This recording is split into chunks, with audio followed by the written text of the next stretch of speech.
Hello and welcome to a fresh episode of Majlis and Markets. I am your host Hassan Javraj. Join us as we unpack key trends in Islamic and global markets. If you enjoyed this episode, remember to like, share and subscribe.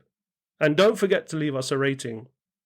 You can also follow us on LinkedIn at Majlis and Markets or reach out at hassan@majlisandmarkets.com. In this exclusive episode, we're joined by Mohammed Safri, CEO of the International Islamic Liquidity Management Corporation, otherwise known as IILM. With nearly 30 years in banking and over 20 as a leader in Islamic finance, Safri has been instrumental in shaping the global Islamic capital market. During our conversation, we talked about liquidity challenges facing IFIs, how IILM is tackling this, and the potential impact of AAOIFI's new sukuk standard. Mohammed Safri, welcome to Majlis and Markets. Great to have you here. Assalamu alaikum warahmatullahi wabarakatuh, and a very good afternoon and evening to you as well. Wa alaikum salam, Mohammed. It's really good to have you on the podcast.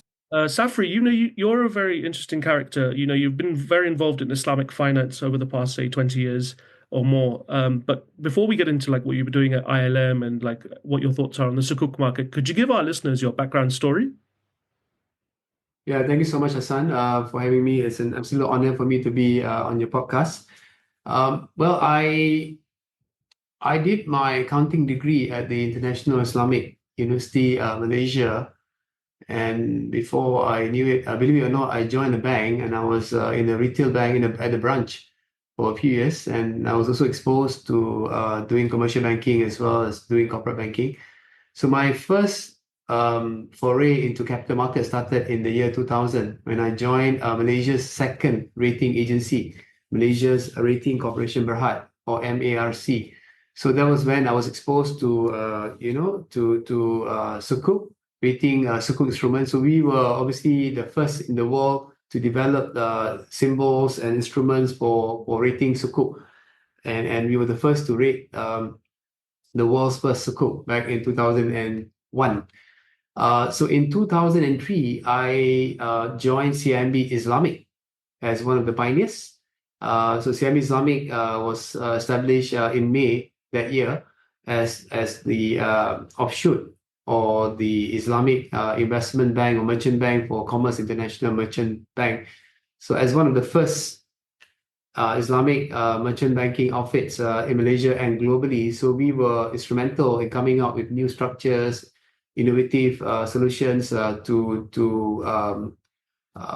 structures that were not seen before in the Islamic format, such as construction sukuk based on istisna principle, murabaha, musyarakah, ijarah, and even on the format of the sukuk itself, right? We were doing hybrid sukuk, perpetual sukuk, even on RMBS transactions where we were doing Islamic RMBS.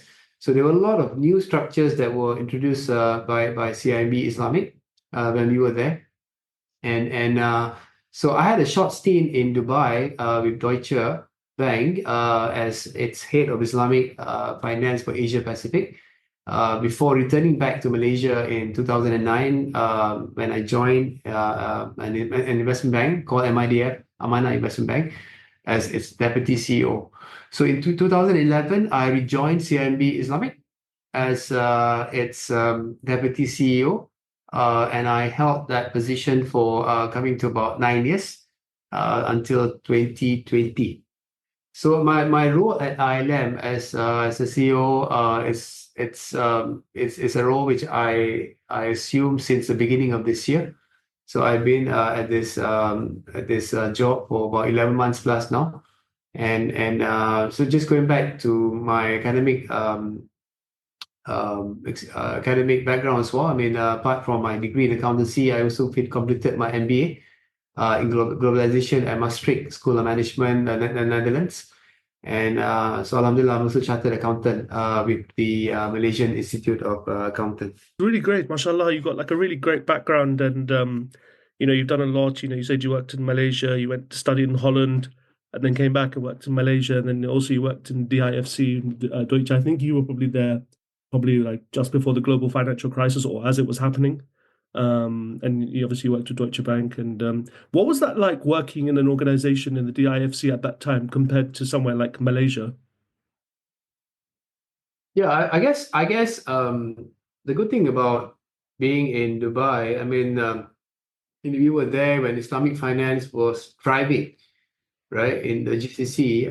During that early days, where coming from Malaysia, for example, in the early part of the millennium, where the sukuk market started to develop, and just a few years after that, we started seeing the growth of the Islamic capital market, especially the sukuk um, issuances coming from the GCC. So we saw a lot of activities, right, in the Islamic capital market, in the Islamic treasury space, Islamic derivatives, and Islamic asset management as well. So there were a lot of activities, and the global FC, the GFC, right? I mean, had kind of put a halt to that growth somewhat. But now I think almost what more than 15 years post GFC, even a few years after the GFC, right, we that so-called the temporary blip, right, in the growth was somewhat we saw a lot of growth since then, right? I mean, the COVID, the pandemic had put a dent as well to the growth of Islamic finance, especially the sukuk market. But now I think there's so much activities in this space, and Islamic finance as a whole has been growing by leaps and bounds over the last 2 decades, especially. Because we came from a very low base, right, or much lower base compared to our conventional peers, and but despite that, we're seeing a lot of trajectory coming from Malaysia, from GCC, from the other parts of the world as well. So the challenge now is to make sure that Islamic finance is accepted, or rather will become more of a mainstream proposition, right, and will be accepted by more and more market participants outside the traditional markets, the Malaysian markets, the Indonesian markets, and also the GCC markets. Amazing. Safri, you're now running, or you're the CEO, I think, of the International Islamic Liquidity Management Corporation. As you said, it was established in 2010 by a bunch of central banks, and also the ICD, which is part of the Islamic Development Bank, is part of this organization. Well, maybe you could tell our listeners what exactly is the International Islamic Liquidity Management Corp. Yeah, as you rightly pointed out, Hassan, I mean, IILM, International Islamic Liquidity Management, was set up back in 2010 by a group of central banks. Now we have 8 central bank members, and ICD, which is the private sector arm of IDB. So all 9 members altogether. So our role, as I was describing earlier, is to plug the gaps in the Islamic liquidity management. So when it comes to Islamic finance as a whole, Hassan, we can agree, we have seen, right, Islamic banks, Islamic finance has been growing, right, and by leaps and bounds, as I said earlier. So as Islamic banks become bigger and bigger, right, so have their liquidity, right, management requirements, right, when it comes to placing their excess funds, for example, in high quality liquid asset instruments and tools, right, and so unlike the conventional finance and conventional banks, Islamic finance, the growth of the Islamic finance has been uneven across the jurisdictions, across the sovereigns. Whilst in Malaysia, for example, which boasts as the most prolific, right, the most developed, right, Islamic finance jurisdiction, and so is GCC market. But if you look at the so-called the traditional, even within the traditional markets that in which Islamic finance is being operated, the growth has been uneven, right?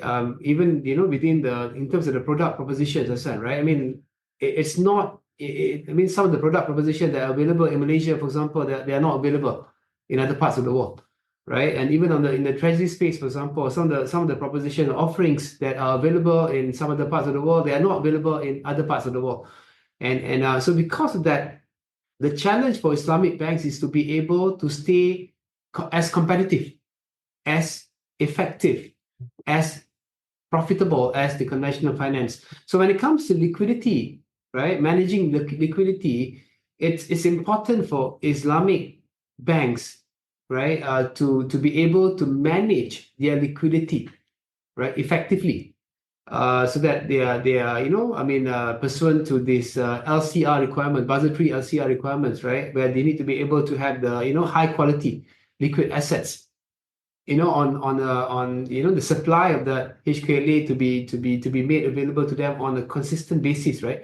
So IILM is there to plug that gap, to address that gap by issuing short-term sukuk on a monthly basis, and we've been doing it for the last 11 years and 4 months, rather, excuse me, and consistently, even during the pandemic, we have not failed to issue our short-term sukuk, which is currently averaging about $1 billion a month, right? And so for that, for what we call an auction of our short-term sukuk, which is currently averaging about $1 billion a month, the BTC, the bid to cover ratio, has been hovering at about 200, rather 2.5 times. So for $1 billion of short-term sukuk, our book to cover ratio would be hovering at about 2.5 billion, right? Just to give you that perspective, right, Hassan, and which is a good problem, right, for all of us. But at the same time, it is telling us a story that the demand for the short term, for this high quality safe haven HQLA papers, have been outstripping the supply of these same papers, right? So we need to be able to continuously plug the gap and meet the ongoing increasing demand coming from especially the Islamic banks, right? And so that's actually the role of IILM, to address that liquidity management problems that have been persisting, right, within the Islamic, the Islamic finance market. So for us to be able to continuously doing that, we need to make sure that our supply of short-term sukuk is steady, is reliable, and the quantum of it, right, is sufficient enough, is appropriate enough to be able to meet this ongoing and increasing demand coming from the Islamic banks. So for us to be able to increase the quantum of the short-term sukuk, we need to be able to have a long-term, sukuk assets that will be able to back this short-term sukuk. So at both ends of the spectrums, IILM issue short-term sukuk, which is a liability to us, and on the asset side, we will fund, right, sovereigns and sovereign-linked entities and government-related entities, also via sukuk issuance on a private placement basis, up to 15 years. So we need to be able to have constant supply of asset obligors, as we put it, so that we can increase the quantum of our short-term sukuk issuances on a monthly basis. Very good. Safri, if we just take a step back for a second from this, IILM was set up in 2010, and obviously you've joined quite recently, but I remember, writing about this in 2013. How difficult is it to get like a lot of countries to agree to cooperate on this? Because it seems to me like even in Sharia harmonization is a bit of a challenge. Like, how difficult do you think it was to get all these countries and organizations to come together to bring this mechanism to the market? I think in terms of the structures, the sukuk structures have been evolving, as you know, right? Islamic finance has been evolving, so have the structures. And we started off, right, about 2 decades ago with the simplest ijara sukuk, and that has evolved, right, to many other, Sharia structures, right? I mean, the most popular being the wakala. So wakala is also the most, I would say, the most common structure that all the public sukuk transactions have been employing, and that same wakala structure has also been employed by IILM as well. And the beauty of wakala or agency, right, or structure, is that we are able to minimize the use of tangible assets to as low as 51%, for example, right? And so that provides flexibility, maximum flexibility to sukuk issuers to tap the sukuk market without the need of supplying, or utilizing, the bulk of their tangible assets. And the use of tangible assets can be in the form of both physical as well as non-physical tangible assets, right? And we've seen that, right, in the last almost 10 years or so, right? I mean, the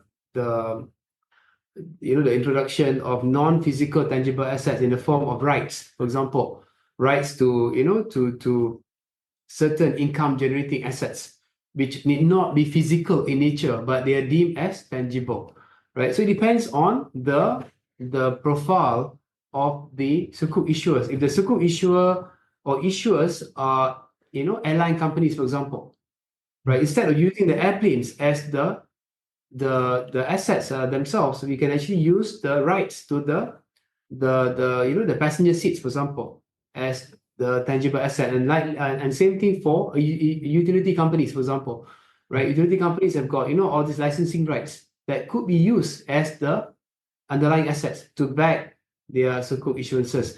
So we've been using Wakala for IILM and sukuk transactions, and that has been the most popular sukuk or structure that is out there in the market. And Safri, like, why is it important for Islamic banks to manage their liquidity? I think for people who are not in the banking industry, why, like, from my understanding, you put $100 in your deposit account and that's a liability on the bank's balance sheet, right? And then they make money by lending at interest, and then the banks basically manage their excess liquidity by either buying central bank bonds or treasury bills, right? But in Islamic, is it similar, or are you guys trying to fill that gap? Yeah, I think it goes back to what we were discussing earlier, Hassan, on the LCR requirement, like liquidity coverage ratio, pursuant to the Basel III Accord, where banks need to maintain certain high quality liquid assets, and these high quality liquid assets are broken down into several categories: level 1, level 2A, level 2B. And those assets over their outflows for, say, a 30-day period has to be more than 100%. So when it comes to the classification of high quality liquid asset, right? I mean, if you go back to the level 1, level 2A, level 2B, right? There are certain haircuts or risk with weight applied to each of these asset classifications. So our assets, or rather our sukuk that is issued by IILM, is a high quality liquid assets, hovering typically between level 1, level 2A, depending on the jurisdictions that are according those treatments to our sukuk, our short-term sukuk. So what is the relevance of this classification to Islamic banks, right? Going back to your question. And so for Islamic banks, they need to, because of that LCR requirement, they need to be able to constantly find these high quality liquid assets. So what are some of the typical high quality liquid assets in Islamic finance world, right? The common ones would be the money market, the Islamic money market, via murabah placements. Where banks basically will lend to the other bank, right? It's just an interbank money market. Number two is a liquidity facility with the respective central banks, right? That will be a second option that is available, right, for Islamic banks to manage their liquidity. Number three would be the long-term sukuk, right? The long-term sukuk that is available in the market, right? We are seeing, the sukuk market has been thriving as we were discussing earlier. But sukuk is still typically a buy and hold. Unlike conventional bonds, right? Sukuk, despite the fact that the market has been growing, right? And there are so many statistics that we can see in the market today, Hassan, but, people are saying that the sukuk market has reached 200 billion these days in terms of the size, right? But a lot of the sukuk are still a buy and hold, right? If a credit were to issue sukuk today and that credit is rated, say for the sake of discussion, AA, right? And you and I know a AA rated credit issuing sukuk, there are only a handful of them. A AAA rated credit or credits issuing sukuk, as opposed to those credits issuing bonds, they're just a handful of them. And so if an investor were to invest in a AA or AAA rated sukuk, for example, right? If they were to trade, if they were to dispose of these papers of sukuk in the secondary market, the likelihood of them being able to get a replacement right? With a similar credit profile, similar credit rating is going to be very, very low. It's going to be very challenging because we do not see that many, for example, AAA rated or AA rated credits tapping the sukuk market, even within a single A credits.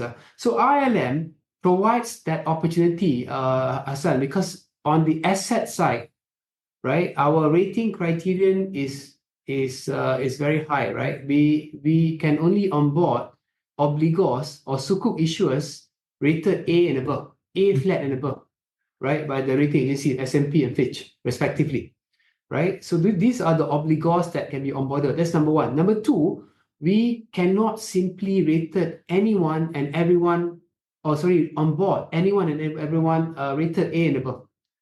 The stature of the profile of the obligors must be that of sovereigns or sovereign-linked entities or government-related entities. That's number two, right?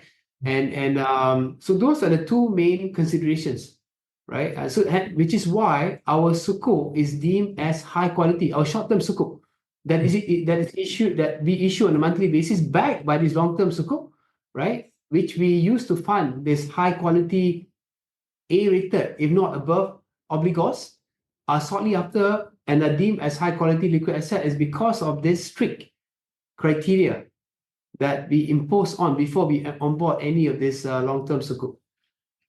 I understand. Yeah. Also, Safri, I think another thing that's interesting is that if you look at central banks across the Islamic world, they also issue their own short-term sukuk. So, for example, the Central Bank of Bahrain or the Central Bank of Sudan up until recently, and then Central Bank of Saudi Arabia. So, what happens if the Central Bank of a certain country issues sukuk? Aren't you guys technically competing with them, or are you complementing them?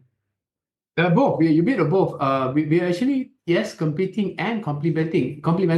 So I think it's more of us complementing this sukuk issued by the respective central banks. Number one, I mean, the credit profile is different, right, between a central bank and that of an IILM, right? I mean, our short-term papers are rated A1, F1, which is extrapolated from that minimum A flat, right, rating on the long term for the long term sukuk that we use to fund this obligors, right? So some of the central banks obviously will carry multiple or different kind of ratings, right? And that's one. Number two, the pricing will be different as a result of this the different rating bands that we have between the sukuk issued by this respective central banks and the sukuk issued by IILM. And number three, the profile of the investors are different, right? Typically when a particular central bank were to issue sukuk, they would have their own private dealers investing into the sukuk. And more often than not, the private dealers will be the local PDs, the local private dealers, right, based in that particular country or countries. In our case, our private dealers are from all over the world, right? So we are a global international organization. So our private dealers come from all over the world. And so we issue sukuk on a monthly basis. And at the moment, we have 11 private dealers. Inshallah, I think before the year ends, we should be able to onboard one more private dealer from GCC as well. And next year, we've already lined up two private dealers one from GCC and one from Turkey. So we are obviously looking forward to continue to expand our investor base and our primary dealership to be able to make sure that more and more Islamic banks globally, right, be able to reap the benefits from this high quality liquid asset short-term sukuk that we issue on a monthly basis. Yeah, that sounds really great. And I think ILM is a really fantastic project in trying to develop these money market short-term liquidity instruments for IFIs. But there's another thing, Safri, is that I think, and you mentioned this just now, was that the tenors on a lot of these sukuk are quite between, I think the sweet spot is somewhere between 3, 5, and 7 years. But anything longer than that, it doesn't really, Islamic financial institutions can't really sign up to that, right? Yes and no. I mean, initially when we first started doing sukuk, right, 2 decades ago, I mean, the sweet spot was 5 years, right? Anything we were not able to do anything beyond that 5 year tenor, right? But now I think we have seen even up to 30 years for some of the sukuk issued by by highly rated credits, right? Including sovereigns. So yes, the tenor has increased. We are seeing a lot more interest, right, for longer tenors. And so 5 years, even 10 years are no longer I would say that no longer the sweet spot. And for sukuk, issuers and issuances. But those are for the long-term sukuk, right? As we were discussing earlier. Again, we always have to go back to what we were discussing earlier. Long-term sukuk, right? They are issued by usual suspects, right? For public deals, especially, we were seeing, the same typical common credits, right? Tapping the sukuk market, right? I would say at least 30-40% of the sukuk that we can see in the public markets are issued by, I would say, regular issuers. Right? I mean, there are newcomers, there are new names, new credits tapping the sukuk market. But as I said earlier, at least a third, right, of the credits that have been tapping the sukuk market are, I would say, frequent issuers, right, in the sukuk space. And in the case of IILM, our short-term sukuk is only up to 12 months, right? Hence why it's called short-term.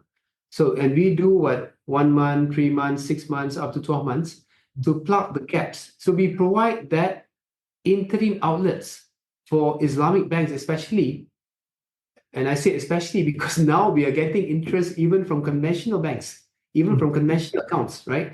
But obviously the target investor base will remain Islamic banks, right? So Islamic banks have been looking at IILM as the temporary outlets for them to park their money, right? To invest their money in a high quality liquid assets, on a temporary basis, and to make sure that they earn returns, decent returns, that commensurates with what the market is paying.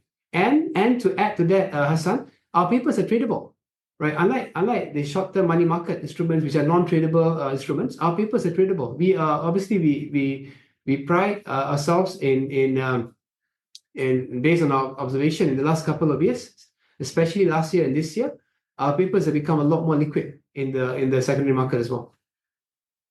Safri, I just want to transition to a little bit about the sukuk market itself in general. You being a banker from Malaysia and working at CIMB and then working at Deutsche and now at ILM in this organization.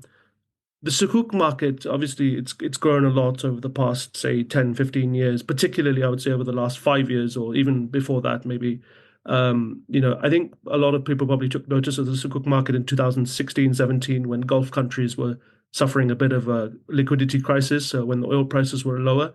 So they decided to, or a fiscal crisis rather, when the oil prices were lower. How would you characterize the development of the sukuk market, say, from the past 10 or 15 years, from your perspective? I mean, I think if you go back to all the reports, by many publications, I mean, it's obvious that the sukuk market has been growing, right? I mean, it has been growing. We are seeing a lot of interest coming from the traditional markets as well as the non-traditional markets now. The traditional markets being, here in Malaysia as well as in the GCC. And the non-traditional markets, obviously, we saw sukuk issued by the HMT, right? UK on a couple of occasions. We saw sukuk issued by, a few other sovereigns. Hong Kong has done sukuk on a few times. I think Luxembourg, right, has done sukuk at least once. South Africa as well has done sukuk at least once. And yes, there has been a lot of interest, a lot of buzz coming up from sukuk. Sukuk has been the darling of Islamic finance, right? I mean, for like you were saying, right, up to 15, 20 years, right? And a lot of it has been able to raise a lot of eyebrows, right, on Islamic finance because of the the nature of the product itself, right? Unlike a retail offering where not many people will be able to basically appreciate, right?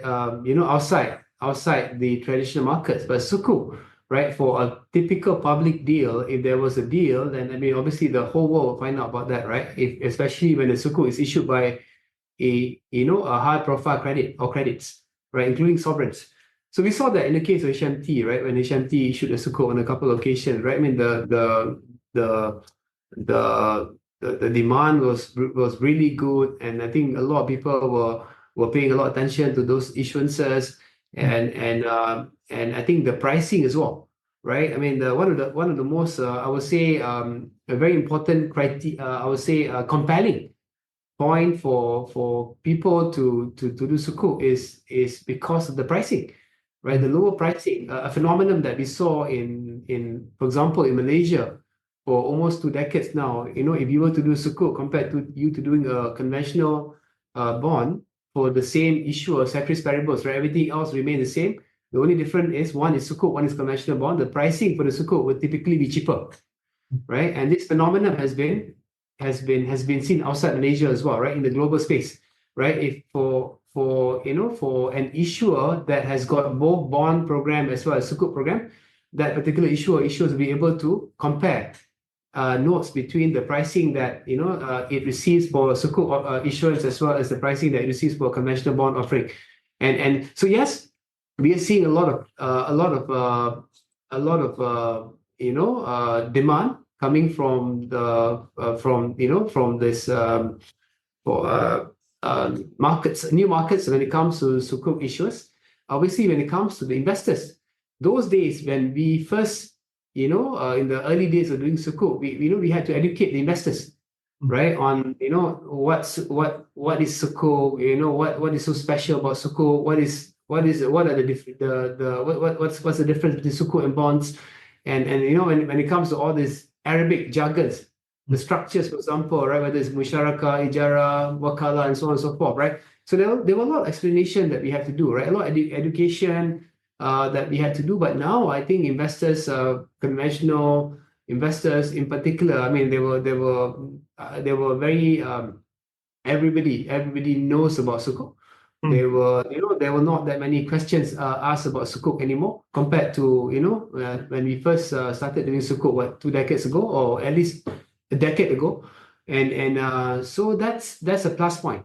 So now the challenge, what is next for sukuk, right? I think from my end is the ability to expand the profile of the issuer base beyond the traditional markets. I think that will be one of the key challenges for all of us to be able to basically to expand the profile of the issuers, right? Now that we know that if you were to do sukuk, right? I mean, we for sure, especially for global sukuk, the typical venues or roadshow locations would be the European markets. The US market, especially when we are doing a 144A transactions. Obviously we will, issuers would go to New York, for example, right, to meet investors. So on the investor side, sukuk has become a mainstream proposition, right, vis-a-vis bond offerings. But on the issuers side, right, is where I think we need to do some more work, a lot more work in terms of expanding the profile of the issuer, right, beyond the traditional jurisdictions, right, beyond the Asian or ASEAN jurisdictions, as well as the GCC credits. So that's one. Number two, in terms of structures, one of the challenges, going back to the first challenge, one of the issue as to why sukuk is not yet a globally acceptable proposition, especially when it comes to the issuer side, is because of the structures, right? And more often than not, when we were to do a sukuk for a credit in the European market, for example, right? Whether we're doing it in any of the European market, ex-UK, right? We have to take into account the legal framework. We have to take into account the accounting, the tax, considerations as well, right? For us to be able to do a wakala sukuk backed by an ijara asset, in a particular jurisdiction in Europe, for example. So whether there will be any, tax considerations that we have to be mindful of, and there will be. So those I believe are the impediments. So unless we are able to come up with a framework, a sukuk framework, right, which is similar to what the UK did, I think almost 10 years ago, right, today, and more of a sukuk guideline or sukuk framework, similar to what the HKMA did in Hong Kong, for example. So it's going to be tricky for a new market, for a new kid on the block, if you like, right, to issue sukuk, right, globally, right? And so that will be the second challenge, right, to be able to come up with a framework. So one of the learning points, Hassan, is perhaps, right, when it comes to Islamic finance, our efforts to globalize Islamic finance further, I personally believe that it has to be a combination of top-down and bottom-up approach. So in the early stage, it has to be more of a top-down approach. So the government or governments would have to play a more active role in growing sukuk and Islamic finance as a whole, right? And this applies to the growth of Islamic finance as a whole, where the respective government would have to play an active role. So when it comes to changing the legal and regulatory frameworks, for example, so we would not be able to do anything if we did not have the support from the federal government, right? If you are to change any of the tax laws, right, we need to make sure that we have the support from the tax office, for example, right, or Ministry of Finance, right, in that particular country, for example. So those remain as some of the most important challenges as to why the sukuk has not been expanded, right, to more developed markets, I believe, right? So by developed markets, obviously I'm excluding UK now, right? UK obviously has been the most, I believe, the most developed markets for Islamic finance in Europe, right?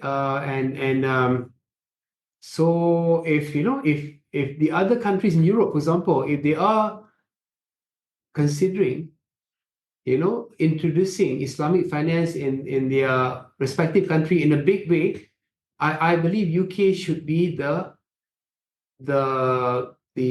best case study for them to refer to in terms of developing Islamic finance or growing Islamic finance in a non-Islamic world. I think, yeah, I agree with some of the points that you've mentioned, like, for example, the top-down thing. So, for example, if you look at Philippines Sukuk recently that they issued, I think earlier this year, part of that came from the trade deal that they did with the UAE. So the UAE and the Philippines signed a free trade agreement, free trade agreement, where part of the agreement was that the UAE would give assistance and technical know-how to the Philippines, which itself was already developing its own domestic Islamic finance industry. But I think the UAE offered help and assistance for the knowledge part of Islamic finance. So yeah, I guess that also plays a role.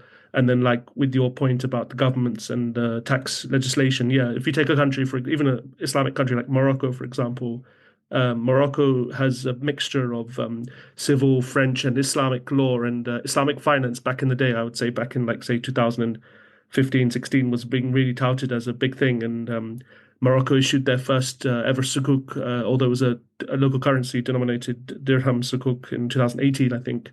That was And Ijara, right? yes, yes. And it was interesting writing about it and talking to the lawyers who structured that deal in Morocco.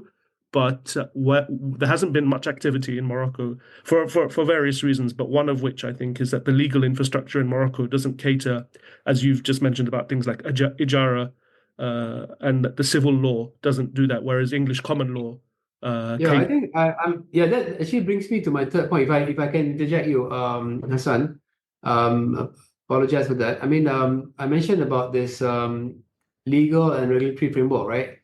As one of the impediments. The other one is Sharia impediments, right? There's this harmonization of Sharia interpretations. I think Morocco is just one example. I think we also saw some of the other countries where the interpretation of Sharia, for example, would vary, right, from one country to the other. The applicability or the acceptability of murabaha structure is or Sharia structure is as you know, right, is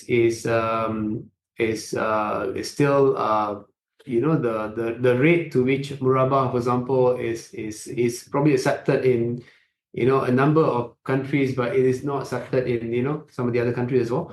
So people also talk about this lack of standardization of Sharia documentations and whatnot. I mean, that has been I would say, the perennial you know challenge, right, for Islamic finance for many many years. But alhamdulillah, now we have the likes of IIFM looking at this. We saw the IILM playing a very critical role in the development of Tahawut Master Agreement, right, which is key for the growth of Islamic treasury markets. And so that's something that I think is an evolving market. And I kept telling people, son, that all of us are pioneers in doing Islamic finance, and I think we will, and even the next generation will probably be grouped as pioneers, right? And in doing Islamic finance, and I think there's a lot more work, right? Yes, we have come a long way, right? We have come a long way compared to where we were 20 years ago. But as to whether we should we are we're there yet, you and I know that we're not quite there yet, right? I mean, there are still a lot of products they're not on the shelves. If you were to compare our shelves, versus the conventional finance shelf, if you like, right? I mean, there are a lot of products which are not there yet. So we are in the process of developing, growing our product propositions. So product offerings is one. Number two is on the universe of the customer base or the client base, and that will depend on the types of offerings, and also on the Sharia aspects, which in which the interpretations still differ from one jurisdiction to the other. One of the things I wanted to talk to you about today also was about AOFI Standard Sharia 62. I had the opportunity to attend the AOFI conference in Bahrain last month. And it was my first AOFI conference, and it was really interesting meeting different stakeholders in the market from all different countries that are involved in Islamic finance. But I wanted to get your take, someone who's in the industry. What are your initial thoughts on AOFI Sharia Standard 62? Yeah, I think Hassan, as I knew that you're going to be bringing that up as well. So I think that Standard 62 has been one of the most heavily debated topic, right, and or topics rather, right, in Islamic finance this year. And I think that there's been, I think, at least a few rounds of public consultations on this standard in at least Malaysia and Dubai, as far as I know. And from what we've gathered, I think there were a lot of discussions on this exposure draft, right, to this standard. And my take on this is, at AOP, I'm sure they are gathering and collecting all this information, all the feedback that they've been getting, right, from this several rounds of public consultations, across the globe, especially in the key Islamic finance markets, in the markets where the sukuk market is thriving, right? Malaysia and Dubai, for example. So it's important for, I believe, AOP to also get and solicit feedback from the market participants, the players, if you like, right, who are heavily involved in originating and executing sukuk on a daily basis. And so I personally believe that the final draft, which I believe will be out next year, will probably be refined to cater for some of the feedback that has been that they've been getting from the market practitioners, for the benefit of the growth of sukuk market as a whole. Yeah, I was just going to say I attended a supplementary AOFI workshop, and it just reinforced my appreciation for how much work goes into issuing and structuring sukuk, and you being an accountant and being the banker as well. In addition to the Sharia aspect, it's really a lot of work, and I have a lot of respect for people that do these kind of transactions. But at the same time, like the standard is quite unambiguous, and like you said, like it could lead to a lot of changes in the market, and I think they have to manage that quite carefully. But yeah. Yeah, I think I agree. I mean, this is I think somebody was asking me the same question, right, as to whether was it easy to do Islamic finance, right? I mean, you just proved my point. I mean, when it comes to, being an Islamic banker, for example, right? And we spoke about my academic and experience in doing banking, and based on my, I've gone through a lot, right? And trying to do Islamic finance.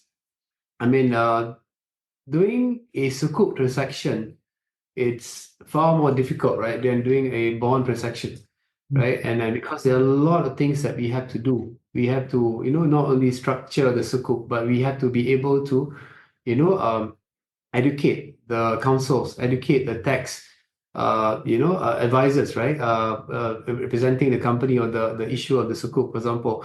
But those were the challenges that I faced in the early days of doing sukuk, right? And that's actually on the execution side.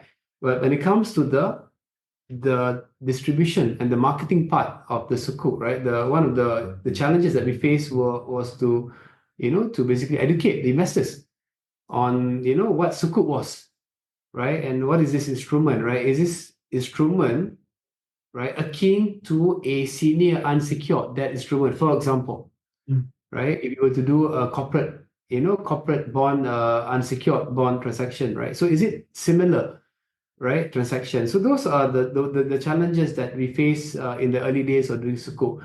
Now, I guess we hear less and less of this issues, right? I mean, being floated in the market. Now, I guess the challenge now is like you were discussing about standard 62, right? I mean, I think the market has evolved to where it is today, and for the fact that we are able to discuss standard 62, right, in a very professional manner now, that shows that I think the market has evolved and the market has matured.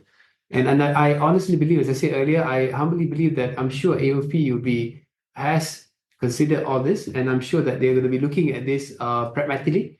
And so I honestly believe that once the final standard is issued, it will not be in the same form as what we can see today in its exposure draft form. Safri, as we bring the podcast to a close shortly, there was just one thing I wanted to ask you is that I don't know if you remember this transaction from 2014 by the World Bank.